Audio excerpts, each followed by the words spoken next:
3 মাস ব্যাপী সারা দেশের সকল ইউনিয়ন পর্যায়ে কৃষক সমাবেশকে কেন্দ্র করে নির্বাচনী এক এলাকা তাহিরপুর জামালগঞ্জ ধর্মপাশা মধ্যনগরের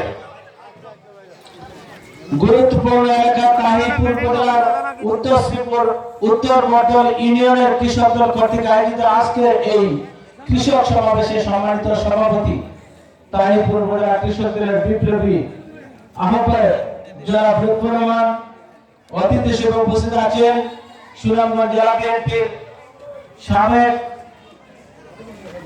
মানবাধিকার বিষয়ক সম্পাদক জনাব রাকাবউদ্দিন, অতিথি হিসেবে উপস্থিত আছেন তাহিরপুর উপজেলা বিএনপির সাবেক সহ-সভাপতি রণাঙ্গনের বীর মুক্তিযোদ্ধা জনাব হারুনুর রশিদ, অতিথি হিসেবে উপস্থিত আছেন তাহিরপুর উপজেলা বিএনপির সাবেক সিনিয়র যুগ্ম সম্পাদক একেএম নাসিরুজ্জামান সহ উপজেলা বিএনপির সমস্ত নেতৃবৃন্দ, উপজেলা যুবদলের সমস্ত নেতৃবৃন্দ, স্বেচ্ছাসেবক দলের সমস্ত নেতৃবৃন্দ, কৃষক দলের সর্বস্তরের নেতৃবৃন্দ, শ্রমিক দলের নেতৃবৃন্দ সহ সকল পর্যায়ের অতিথিবৃন্দ, আমার সম্মুখে যাদেরকে নিয়ে আজকের এই কৃষক সমাবেশ তাহিরপুর উপজেলার উত্তর শ্রীপুর বিএনপির উর্বর এলাকা উত্তর বটল ইউনিয়নের সকল পর্যায়ের কৃষক নেতৃবৃন্দ সবাইকে বিএনপির চেয়ারপারসন মা বেগম খালেদা জিয়া, আগামী দিনের রাষ্ট্রনায়ক,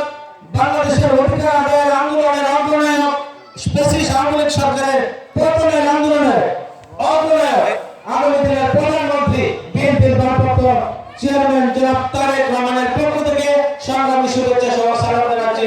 আসসালামু আলাইকুম। আজকের এই বিষয়টিতে শ্রদ্ধা করে স্মরণ করছি বহুদিনীয় গণতন্ত্রের প্রবক্তা, রণাঙ্গনে অস্ত্রঘাতী নিয়ে যিনি মহান স্বাধীনতার ঘোষণা করেছিলেন 1971 সালের 26শে মার্চ, সেই মহানায়ক যিনি বাংলাদেশের ঐক্যবদ্ধ নেতা, যারা লাল সবুজের পতাকা উপহার দিয়েছিলেন এবং বীরত্তম খেতাবপ্রাপ্ত সেই শহীদ রাষ্ট্রপতি জিয়াউর রহমান বীরত্তমকে শ্রদ্ধা করে স্মরণ করছি। এই বিগত 17 বছরে সারা বাংলাদেশে জনাব তারেক রহমানের নেতৃত্বে আওয়ামী লীগের পতনের আন্দোলনকে ত্বরান্বিত করার জন্য যারা আত্মত্যাগ করেছেন, যারা শহীদ হয়েছেন, সেই বীর শহীদদেরকে শ্রদ্ধা করে স্মরণ করছি। আমরা যে সমস্ত নেতৃবৃন্দরা আহত হয়েছেন, যারা এখন পর্যন্ত পঙ্গু হয়েছেন, চোখ হারিয়েছেন এবং বিভিন্ন পর্যায়ে বৈষম্য শিকার হয়েছেন এবং আমাদের সিলেট বিভাগের অতি সংগঠিত নেতা সহ 600 জন নেতৃবৃন্দ বিএনপি নেতৃবৃন্দ যারা কম হয়েছে, তাদেরকে আমরা আজকে এই বিশেষ দিনে স্মরণ করছি, যারা অতি তাড়াতাড়ি যাতে আমাদের মধ্যে ফিরে আসে, তাদের পরিবারের মধ্যে ফিরে আসে শ্রদ্ধা করে স্মরণ করছি। বৈষম্য বিরোধী আন্দোলনে যারা আত্মত্যাগ করেছেন, আমাদের চট্টগ্রাম বিশ্ববিদ্যালয়ের ছাত্র ওয়াসিম সহ মুক্ত আবু সাইদ সহ সকল নেতৃবৃন্দকে যারা আহত হয়েছে, তাদেরকেও আমরা শ্রদ্ধা করে স্মরণ করছি এবং সুচিকিৎসার জন্য দোয়া করছি। আজকের এই বিশেষ দিনে বিগত 17 বছরের আন্দোলনে যারা আমাদের যে সমস্ত নেতৃবৃন্দরা সারা দেশে আন্দোলন সংগ্রাম করতে গিয়ে আহত হয়েছেন, আন্দোলন সংগ্রাম করতে গিয়ে মামলায় জর্জরিত হয়েছেন, জেল কেটেছেন, যারা জেলে মারা গিয়েছেন, যাদের অনেক নেতৃবৃন্দরা তার পিতামাতার মৃত্যু হয়েছে, তারা জানাজায় যেতে পারেনি, যারা বিভিন্নভাবে জানাজায় গেলেও এফএসি সরকাররা তাদেরকে কঠোর দণ্ডাবলি দিয়ে তাদেরকে তার মর্যাদা জানাজা দিয়েছে। আমরা সেই সমস্ত বীর সেনাদেরকে আজকে এই কৃষক সমাবেশে আমরা শ্রদ্ধা করে স্মরণ করছি। সম্মানিত অতিথিবৃন্দ, আমরা ফ্যাসিস্ট আওয়ামী লীগ সরকার কিন্তু একদিনে পালিয়ে যায়নি। তারা যখন বারবার 2007 সাল থেকে মঈনুদ্দিন মোহাম্মদের আমলে যখন আমাদের এদেশের বিএনপির উপর নির্যাতন শুরু করেছে, সরকারকে আমাদের প্রিয় নেতা, আমাদের ভারপ্রাপ্ত চেয়ারম্যান জনাব তারেক রহমানকে গ্রেফতার করেছে, কারারুদ্ধ করে তাকে ঘরের আড়াল সাথে এইভাবে হাত ধরে তাকে আক্রমণ করেছে, তাকে নির্যাতন করেছে। সরকারকে আমাদের প্রিয় নেতা নির্যাতনের শিকার এবং তারপরে আমাদের নেত্রী বেগম খালেদা জিয়াকে কারারুদ্ধ করেছিল। আমাদের এই দেশের মানুষ, এই অঞ্চলের মানুষ সহ সারা দেশবাসী যখন ফুঁসে উঠেছে এই ফ্যাসিস্ট মঈনুদ্দিন মোহাম্মদের সরকারের উপর বিরুদ্ধে তখনই কিন্তু তারা আমাদের নেত্রীকে মুক্ত করেছে এবং আমাদের প্রিয় নেতা জনাব তারেক রহমানকে সুচিকিৎসার জন্য বিদেশে প্রেরণ করা হয়েছিল। সম্মানিত অতিথিবৃন্দ, বারবার আমাদের নেত্রীকে বৈষম্যের শিকার করেছে এই মনোনীত সরকার। তাকে সরকারের প্রধান বানাতে চায়, প্রধান সরকার বানাতে চায়, কিন্তু আমাদের আপুসের নেত্রী সেই দাবি মানেননি। উনি বলেছেন জনগণ যদি আমাকে ম্যান্ডেট দেয় আমি শুধু রাষ্ট্র ক্ষমতায় যাব, জনগণকে ছেড়ে আমরা কোনো প্রতিনিধি সরকার হব না। সম্মানিত অতিথিবৃন্দ, পরবর্তীতে একটি নির্বাচন হয়েছে, সেই নির্বাচন অনেক কারচুপি নির্বাচন হয়েছিল। আমাদের নেত্রী বেগম খালেদা জিয়া বিরোধী দল নেত্রী হয়েছিলেন 116 জন এমপির সিট নিয়ে। আমাদের নেত্রীকে বিভিন্ন পর্যায়ে তাকে মিথ্যা মামলা দিয়ে জর্জরিত করেছে। এবারে যখন 2014 সালে একটি বৈষম্য বিরোধী নির্বাচন হয়েছে, যেখানে বিনা ভোটে 153 জনকে নির্বাচিত করেছে। আবার 2018 সালে আগের দিনের ভোট আগের দিন রাতে কারচুপির মাধ্যমে তাদের সংসদে তারা সংখ্যাগরিষ্ঠ সরকার দেখিয়েছে এবং 2024 সালে আবারও ডামি নির্বাচন করেছে বা ডামি নির্বাচন করেছে, মামা ভাগের নির্বাচন। এই দেশের মানুষ কিন্তু ভুলে যায়নি। আমাদের প্রিয় নেতা জনাব তারেক রহমানের নেতৃত্বে এই দেশের বিএনপি টিকে গিয়েছিল। এই দেশের বিএনপিকে সাথে নিয়ে, এই দেশের আপামর জনসাধারণকে সাথে নিয়ে আন্দোলন সংগ্রামের মাধ্যমে দীর্ঘ 17 বছরে যে সমাপ্তি রেখা উনি 2024 সালের জানুয়ারি মাসে আমরা যখন স্কাইপির সাথে মিটিং করেছি, উনি বলেছেন যে আমাদের বিএনপি টিকে গেছে, দু একজন মানুষ পালিয়ে গিয়েছে, তাদের জন্য বিএনপি হবে না। আর মাত্র কয়েকদিনের মধ্যে 3 মাসের মধ্যে এই সরকার পালাতে বাধ্য হবে। সংগ্রামী সাথী ও বন্ধুগণ, দীর্ঘ 17 বছরের আন্দোলন সংগ্রামে যে ধারাবাহিকতা ছিল, মহান আল্লাহর হুকুম ছিল, জুলাই মাসে আবার যখন আন্দোলন শুরু হয়েছে, সেই বৈষম্য বিরোধী আন্দোলন, জুলাই আন্দোলনের সর্বাগ্রে জনাব তারেক রহমান আমাদের বীর ভারপ্রাপ্ত চেয়ারম্যান আন্দোলনের অগ্রণী উপস্থিত তারেক রহমান আমাদের জন্য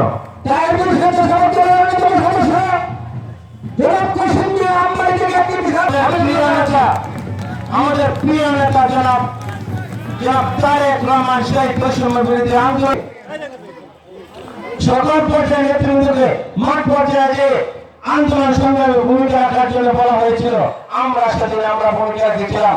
আপনারা সেই আন্দোলন সংগ্রামে ভূমিকা রেখেছিলেন। তার ধারাবাহিকতায় জুলাইয়ের 15 তারিখ যখন এই ফ্যাসিস্ট সরকার আমাদের আবু সাইদকে হত্যা করলো, আমাদের ওয়াসিমকে হত্যা করলো এবং এইভাবে আমাদের ছোট ছোট মাসুম বাচ্চাকে হত্যা করা শুরু করেছে, নির্যাতন করা শুরু হয়েছে, আমাদের ছাত্রদেরকে গ্রেপ্তার করে তাদেরকে পুলিশ স্টেশনে নিয়ে বন্ধবে, তাদেরকে খাইয়ে আবার ভিডিও করে দিয়ে আমাদের সাথে দুষ্কর্ম শুরু করেছে।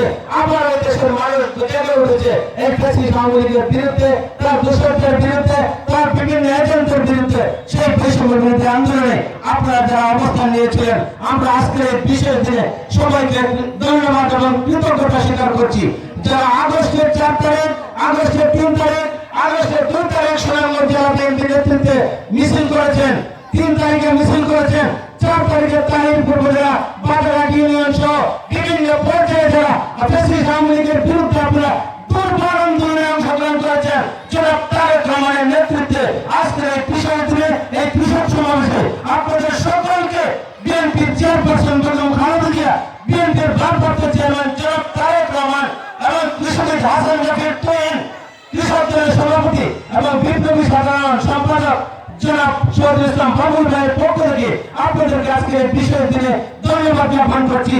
সম্মানিত অতিথিবৃন্দ, আজকে এই বিশেষ দিনে আমরা একটা বিশেষ বিষয় নিয়ে এসেছি। আমরা কৃষকদেরকে, আমরা সারা দেশের প্রত্যেকটা ইউনিয়ন পর্যায়ে কৃষক সমাবেশ করার জন্য জনাব তারেক রহমান প্রায় 2.5 মাস পূর্বে ঘোষণা দিয়েছেন এবং সারা দেশে ইউনিয়নের কৃষক দলের সম্মেলন হচ্ছে, ইউনিয়নের কৃষক দল সমাবেশ করছে, তাদের স্বার্থ সংঘর্ষের বিষয় নিয়ে তারা কথা বলছে, তাদের কিভাবে কি করলে কিভাবে কৃষকদের উপকার হয়, তারা মাঠে কম খরচে ফসল উৎপাদন করতে পারে, তারা মাঠ থেকে কিভাবে কম খরচে সহজে তাদের কৃষি ফসল তাদের ঘর করতে পারে, কিভাবে ন্যায্য মূল্য পায়, কিভাবে সার পায়, কিভাবে বীজ পায়। এই লক্ষ্যে আমাদের প্রিয় নেতা জনাব তারেক রহমান যদি আগামী দিনের অধিকার আন্দোলনে যদি আপনারা সহযোগিতা করেন, আপনারা যদি ভোটের মাধ্যমে আগামী দিনের জাতীয় সংসদে আপনারা এই অঞ্চলের নির্বাচন প্রতিনিধি সহ সারা দেশে 300 জন এমপি আপনারা পাঠান, জনাব তারেক রহমানের নেতৃত্বে সেদিন জাতীয় সরকার গঠন করবেন এবং সেই জাতীয় সরকারের প্রধানমন্ত্রী হবেন আমাদের প্রিয় নেতা জনাব তারেক রহমান। আর সেই সুযোগ যদি আপনারা করবেন, তাহলে জনাব তারেক রহমান যদি আগামী দিনে রাষ্ট্র ক্ষমতায় যান, জনাব তারেক রহমান যদি আগামী দিনে বাংলাদেশের প্রধানমন্ত্রী হন, আপনাদেরকে সাথে নিয়ে তারা কৃষকদের স্বার্থে কিছু ভূমিকা রাখবেন। উনি ওয়াদা করেছেন যে ওয়াদা উনি কথা দিয়ে কথা থেকে বিচ্যুত হন না। আপনারা লক্ষ্য করেছেন সেই ওয়াদার মধ্যে আমাদের নেত্রী বেগম খালেদা জিয়া ওয়াদা করেছিলেন, এই দেশ আমার মাটি, মানুষের দেশ, এই দেশে আমার সবকিছু, আমি এই দেশ ছেড়ে পালিয়ে যাব না। অনেকবার প্রেসিডেন্ট শেখ হাসিনা বলেছিল এই দেশ থেকে রাজনীতি থেকে ইস্তফা দিয়ে যাওয়ার জন্য। এই দেশের মানুষের ভালোবাসা, এই দেশের মানুষের ভালোবাসা সিদ্ধ হয়ে উনি এই দেশে রয়ে গিয়েছিলেন। শেখ হাসিনা কি করেছিল? আমাদের নেত্রীকে বিভিন্ন পথে বৈষম্যভাবে তাদেরকে অন্যায়ভাবে জেল দিয়েছিল। আমাদের নেত্রী সফর করেছিলেন। 2009 সালে আমাদের প্রিয় নেত্রী বেগম খালেদা জিয়া সাবেক প্রধানমন্ত্রী যিনি ছিলেন, তাকে তাদের বাসভবন থেকে টেনে হিসেবে নামিয়ে দিয়েছিলেন, তাদের বাসভবন থেকে তাকে বের করে দিয়েছিলেন। কান্না জড়িত কণ্ঠের সাথে অভিযোগ করেছিলেন এই দেশবাসীর কাছে, মহান আল্লাহর কাছে, আল্লাহ যেন এর একটি ন্যায় বিচার করেন। কান্না জড়িত কণ্ঠের সাথে বলেছিলেন এবং তার সফল কিন্তু জুলাই আগস্টের আন্দোলনে এমন ভাব দেখিয়েছে শেখ হাসিনা। এই দেশের মানুষকে অন্যায় জুলুমের মাত্রা যখন ছাড়িয়ে দিয়েছিল, শেখ হাসিনা 45 মিনিটের নোটিশে এই দেশ থেকে পালিয়ে গিয়েছিল, আত্মরক্ষা করেছিলেন। আর আমাদের নেত্রী এই দেশ থেকে পালিয়ে যাননি, জেল কেটেছেন, নির্যাতন স্বীকার করেও এই দেশে বসে আছেন। আমাদের নেত্রী বেগম খালেদা জিয়াকে 2 দিনের নোটিশে সকল মামলা থেকে অব্যাহতি দিয়ে আমাকে বেকসুর খালাস দিয়েছেন। আমাদের নেত্রী বেগম খালেদা জিয়া বিভিন্ন ভাবে বৈষম্যের শিকার হয়েছিলেন। তাকে সসম্মানে দেশের সশস্ত্র দিবসে সসম্মানে ওনাকে সসম্মানে জাতীয় দিবসে সশস্ত্র দিবসে সম্মান দিয়েছে, জাতি দেখেছে সশস্ত্র বাহিনী কিভাবে সম্মান দিয়েছে। আমাদের নেত্রীকে রাষ্ট্রীয় প্রটোকলের মাধ্যমে যুক্তরাজ্যে প্রেরণ করা হয়েছে। যুক্তরাজ্য সরকার সাদরে গ্রহণ করেছে। কুয়েতের আমির একটি অত্যাধুনিক অ্যাম্বুলেন্স দিয়েছে, এয়ার অ্যাম্বুলেন্স দিয়ে ওনাকে বিদেশে যাওয়ার জন্য সুযোগ তৈরি করে দিয়েছেন। আর শেখ হাসিনা বিপরীতে কি দিয়েছে? মহান আল্লাহর তরফ থেকে উনি একটি ছোট্ট একটা বিমান দিয়ে 45 মিনিট নোটিশে উনি পালিয়ে গিয়েছেন ভারতে। সম্মানিত নেতৃবৃন্দ, আমাদের নেত্রী কথা দিয়েছে, আমাদের নেতা কথা দিয়েছে, আপনাদের সেই অধিকার আন্দোলনে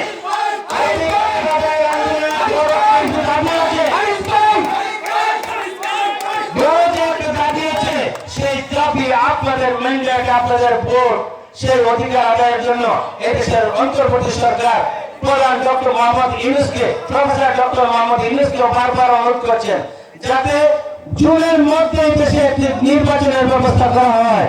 যত সংস্কার আছে যেগুলো বাকি থাকবে, নির্বাচিত সরকার সে সমস্ত সংস্কারের দায়িত্ব নিবে এবং এই দেশে একটি গণমানুষের অধিকার ভোট প্রয়োগ করার যে নিয়ম নীতি সেগুলো বাস্তবায়ন করবে। আর সেই অধিকার আন্দোলনে জনাব তারেক রহমান আপনাদের পক্ষ থেকে যে নেতৃত্ব দিচ্ছেন, সেই দাবি বাস্তবায়ন হলে যদি আপনাদের ভোটের মাধ্যমে উনি প্রধানমন্ত্রী হন, আপনাদের কিছু ওয়াদা করেছেন, কিছু দায়িত্ব আমাদেরকে লিখিতভাবে দিয়েছেন, সেখানে যদি কৃষকের উৎপাদিত ফসলের ন্যায্য মূল্য নিশ্চিতের জন্য ইউনিয়ন পর্যায়ে সরকারিভাবে ক্রয় কেন্দ্র স্থাপন করার উদ্যোগ গ্রহণ করা হবে। আপনারা জানেন উপজেলা পর্যায়ে ধান বা বিভিন্ন শস্যের ক্রয় কেন্দ্র আছে। যদি বিএনপির রাষ্ট্র ক্ষমতার জন্য তারেক রহমান অধিষ্ঠিত হন, তাহলে আপনাদেরকে ইউনিয়ন পর্যায়ে ক্রয় কেন্দ্র স্থাপন করে দিবেন।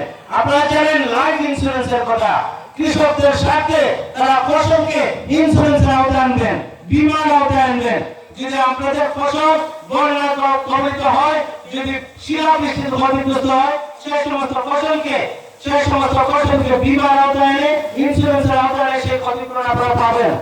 সেচ ব্যবস্থা সংকট নিরসনে শহীদ রাষ্ট্রপতি জিয়া রহমান যে খাল খননের কর্মসূচি করেছিলেন, সেই খাল খননের কর্মসূচি আবারও পুনর্ব্যক্ত করে সারা দেশের মানুষকে যাতে কৃষির আওতায়, সেচের আওতায় আনা যায়, সেই লক্ষ্যে আবারও খাল খনন কর্মসূচি করবেন। কৃষকের স্বার্থ ও উন্নয়ন, যাবতীয় উন্নয়ন বিকাশের জন্য কৃষি ভিত্তিক শিল্প কারখানা তৈরি করা হবে। আপনারা জানেন এই দেশের মানুষকে যদি এগিয়ে নিতে যায় তাহলে কৃষি মানুষ যারা এই দেশের সাধারণ মানুষ, শতকরা প্রায় 85% মানুষ কৃষক, তারা ফসল উৎপাদন করে, তাদের যদি শিল্পের আওতায় আনা যায়, তাদেরকে ক্ষুদ্র এবং কুটির শিল্পের আওতায় দিতে আনা যায়, ছোট ছোট ফ্যাক্টরি করা যায়, উপজেলা পর্যায়ে সে সমস্ত কৃষকরা তাদের পণ্য এখানে শিল্প কারখানা উৎপাদন করবেন এবং সরকারিভাবে একটা ক্রয় কেন্দ্র থাকে, সেখানে আপনারা বিক্রি করবেন। যেখানে আপনারা দেখেছেন আরং একটা প্রতিষ্ঠান, সেখানে গ্রামীণ মহিলা তাদের বিভিন্ন ধরনের জামা কাপড় সহ বিভিন্ন উপকরণ তৈরি করেন এবং তাদের কাছে বিক্রি করেন। এভাবে বিভিন্ন উপজেলা পর্যায়ে একটা কৃষকদের সাথে ক্রয় কেন্দ্র স্থাপন করবেন। জনাব তারেক রহমান কথা দিয়ে কিন্তু কথা রক্ষা করেন। উনি কথা দিয়েছেন এই দেশের মানুষ যতদিন পর্যন্ত তাদের ভোটাধিকার প্রয়োগ না হয়, উনি আন্দোলন সংগ্রামে রাজপথে সামনে থেকে নেতৃত্ব দিবেন। উনি কিন্তু তার কথা রেখেছেন। এই দেশি সামরিক সরকারের পতনের মাধ্যমে তার কথা রক্ষা করেছেন। আবার অধিকার আদায়ের আন্দোলন, ভোটের অধিকার আন্দোলন, ইনশাআল্লাহ উনি ওনার কথা রক্ষা করবেন। আমি বিশ্বাস করি, আমরা বিশ্বাস করি, আমাদের দেশবাসী, আমাদের বিএনপি বিশ্বাস করে। সম্মানিত নেতৃবৃন্দ, যদি বিএনপি রাষ্ট্র ক্ষমতায় যায়, জনাব তারেক রহমান যদি প্রধানমন্ত্রী হন, মানুষকে, কৃষকদেরকে সমবায় ভিত্তিক চাষাবাদের সুযোগ করে দিবেন। আপনার গ্রাম সরকারের কথা নিশ্চয়ই মনে আছে, যারা শহীদ রাষ্ট্রপতি জিয়া রহমান প্রত্যেকটা গ্রামে গ্রামে গ্রাম সরকার করেছিলেন, গ্রামের নেতা তৈরি করেছিলেন। এভাবে সমবায় ভিত্তিক গ্রামবাসীকে নিয়ে তারা একটি সমিতি করবেন। সেই সমিতির মাধ্যমে তাদেরকে সরকারের পক্ষ থেকে তাদেরকে চাষাবাদের জন্য কৃষি ব্যবস্থা যন্ত্রপাতি দেওয়া হবে। শুধু আপনারা ডিজেল দিবেন, সামান্য কিছু খরচ দেবেন, আপনারা কম মূল্যে চাষাবাদ করবেন এবং ধান কাটবেন। সম্মানিত অতিথিবৃন্দ, বিনা বা স্বল্প সুদে আপনাদেরকে ঋণ প্রদান করা হবে। আপনারা জানেন 91 সালে বিএনপির চেয়ারপারসন বেগম খালেদা জিয়া যখন রাষ্ট্র ক্ষমতায় আসেন, সেই সরকারি পতনের মাধ্যমে সর্বাগ্রে উনি 5,000 টাকা কৃষি ঋণ মওকুফ করেছিলেন এবং 25 বিঘা জমির খাজনা মওকুফ করেছিলেন। বিভিন্ন ভাবে নারী শিক্ষাকে এগিয়ে নেওয়ার জন্য মেয়েদেরকে বিনা বেতনে স্কুল এবং কলেজে পড়াশোনা এবং উপভোক্তির ব্যবস্থা করে দিয়েছিলেন। এই দেশের আবহাওয়া এবং জলবায়ু যাতে ঠিক থাকে, বিভিন্ন রাস্তাঘাটে কৃষি বিপ্লব ঘটিয়েছিলেন, বৃক্ষরোপণ অভিযান করেছিলেন। সম্মানিত অতিথিবৃন্দ, শহীদ জিয়ার পারিবারিক একটি কর্মসূচি আছে। আপনার 2004 সালে আমাদের প্রিয় নেতা বিএনপির ভারপ্রাপ্ত চেয়ারম্যান জনাব তারেক রহমান তাহিরপুরের উত্তর শ্রীপুরে নিয়ে এসেছিলেন। আমাদের বিএনপির কৃষকদের কাছে ছাগল, হাঁস, মুরগি, গরু সহ বিভিন্ন উপকরণ সাহায্য দিয়েছিলেন পরিবারকে স্বাবলম্বী করার জন্য। এই কর্মসূচি যদি বিএনপি রাষ্ট্র ক্ষমতায় আসে, জনাব তারেক রহমান যদি আপনারা আগামীতে রাষ্ট্র ক্ষমতায় আনেন, তারপর আনেন, সেই কর্মসূচি আবার চালু করবেন ইনশাআল্লাহ। আমরা অতীতে বলেছিলাম বিএনপি কথা দিলে কথা রাখে, বিএনপি জনগণের দল। আওয়ামী লীগ পালিয়ে গিয়েছে, বিএনপি পালিয়ে যায়নি। সম্মানিত নেতৃবৃন্দ, কৃষকদের মাঝে স্বল্প মূল্যে গুণগত মানসম্পন্ন বীজ সহ বিভিন্ন উপকরণ তারা দিবেন। আপনারা লক্ষ্য করেছেন শহীদ রাষ্ট্রপতি জিয়া রহমান কৃষকের স্বার্থ চিন্তা করে খাত করার কর্মসূচি করেছিলেন। কৃষকের স্বার্থ চিন্তা করে সার ফ্যাক্টরি করেছিলেন, জিয়া সার ফার্টিলাইজার, আশুগঞ্জ এবং কলা সার কারখানা, ফেন্সগঞ্জ সার কারখানা সহ বিভিন্ন জায়গায় সার কারখানা করেছেন। বিভিন্ন জায়গায় সাইলো তৈরি করেছেন। ধান ক্রয় কেন্দ্র যাতে আশুগঞ্জের সাইলো নিশ্চয় মনে আছে, সুনামগঞ্জের তাহিরপুরেও সেখানে গুদাম আছে। আপনাদের জন্য বিভিন্ন পর্যায়ে যাতে ইউনিয়ন পর্যায়ে সেই ক্রয় কেন্দ্র এবং একসময় এখানেও তার সাইলের মতো গুদাম তৈরি করবেন। আপনাদের জন্য কৃষি পণ্য স্টোরেজের জন্য আপনাদের আলু, টমেটো, বিভিন্ন কৃষি সবজি যে সমস্ত জায়গায় বেশি হয় সেখানে কোল্ড স্টোরেজ বা ঠান্ডাজনিত ভাবে যাতে সংরক্ষণ করা যায়, যাতে পচন না হয়, সেরকম একটি ব্যবস্থা করবেন বিভিন্ন কৃষি এলাকায়। সম্মানিত প্রতিবন্ধ, প্রান্তিক কৃষকদের প্রাথমিক কৃষি শিক্ষা চালু করার উদ্যোগ গ্রহণ করবেন। তাদের কৃষকদের ছেলেমেয়েদের যাতে পড়াশোনা হয়, সুশিক্ষায় শিক্ষিত হয়, সেই জন্য তাদের ছেলেমেয়ের জন্য কৃষি শিক্ষার জন্য প্রান্তিক কৃষকদেরকে কৃষি ঋণ ব্যবস্থা করবেন, শিক্ষা কৃষি ঋণ। এবং কৃষকদেরকে আগামীতে যাতে যদি বিএনপি রাষ্ট্র ক্ষমতায় আসে এবং আমরা বিভিন্ন পর্যায় থেকে আমরা দাবি তুলেছি যাতে বিএনপি আগামীতে রাষ্ট্র ক্ষমতায় অথবা অন্তর্বর্তী সরকারের পরে যে জাতীয় সরকার হবে, যদি জনাব তারেক রহমান প্রধানমন্ত্রী হন, এদেশের কৃষকদের স্বার্থে কিছুটা ঋণ মৌকুব করে আবারও পদক্ষেপ নেবেন ইনশাআল্লাহ। সম্মানিত অতিথিবৃন্দ, আমরা আর কথা বাড়াচ্ছি না। আমরা চাই আপনাদেরকে সাথে নিয়ে আগামী দিনের রাষ্ট্রপতি, আগামী দিনের ইলেকশনে বাস্তবায়ন করতাম। আমরা চাই আপনাদের ভালোবাসা, বিএনপি চাই আপনাদের ভালোবাসা। সেই ভালোবাসা সিদ্ধ হয়ে আপনারা যাতে আগামী দিনে নির্বাচন করতে পারেন, সেই ভালোবাসা সিদ্ধ হয়ে যাতে বিভিন্ন গ্রামের মানুষকে কাছে টানতে পারেন, তাদের সাথে যাতে সুসম্পর্ক রাখেন। আমাদের উপজেলা বিএনপি সহ সকল পর্যায়ে নির্বাচনে এক এলাকার বিএনপি সহ সকল বিএনপিকে তারেক রহমানের পক্ষ থেকে নির্দেশনা আছে। সেই নির্দেশনা কি? মানুষের কাছে ভালোবাসা পৌঁছে দেওয়া। সেই নির্দেশনা কি? মানুষের সাথে সুসম্পর্ক তৈরি করা, সত্য বন্ধন তৈরি করা। কারণ আপনি জানেন, যে গ্রামে যে বিএনপি নেতা থাকে সেই গ্রামের মানুষ ওই নেতার চরিত্র কি সেটা জানবে। সে ভালো না মন্দ, সে দুর্নীতি করে না সে ভালো মানুষ, সে কি মানুষের কল্যাণের কথা বলে কিনা, সেভাবে কিন্তু মূল্যায়ন করা হবে। আমরা গ্রাম পর্যায়ের নেতৃবৃন্দ যদি সুন্দর আচরণ করে মানুষের কাছে ভালোবাসা প্রদান করে, ওই পাড়ার মানুষ ঠিক থাকবে, ওই ওয়ার্ডের মানুষ ঠিক থাকবে, ওই ইউনিয়নের মানুষ ঠিক থাকবে। আর যদি আমাদের নেতৃবৃন্দরা তাদের স্বার্থের জন্য বিভিন্ন ধরনের অন্যায় অবিচার করে, বিভিন্ন ভাবে জুলুম করে, তাহলে কি করবে? এই বিষয়তে জনাব তারেক রহমানের প্রতিনিধি হিসেবে আমরা কৃতজ্ঞতা প্রকাশ করছি। আগামী দিনে সকল আন্দোলন সংগ্রামে যতদিন পর্যন্ত ভোটের আয়োজন না হয়, যতদিন পর্যন্ত ভোট পাওয়ার ব্যবস্থা না হয়, এই অন্তর্বর্তী সরকার আমরা রাজপথে থাকার জন্য যে নির্দেশনা প্রদান করেছে, আজকে এই বিশেষ দিনে সকল বন্ধুদেরকে আমরা অনুরোধ করছি, জনাব তারেক রহমানের ডাকে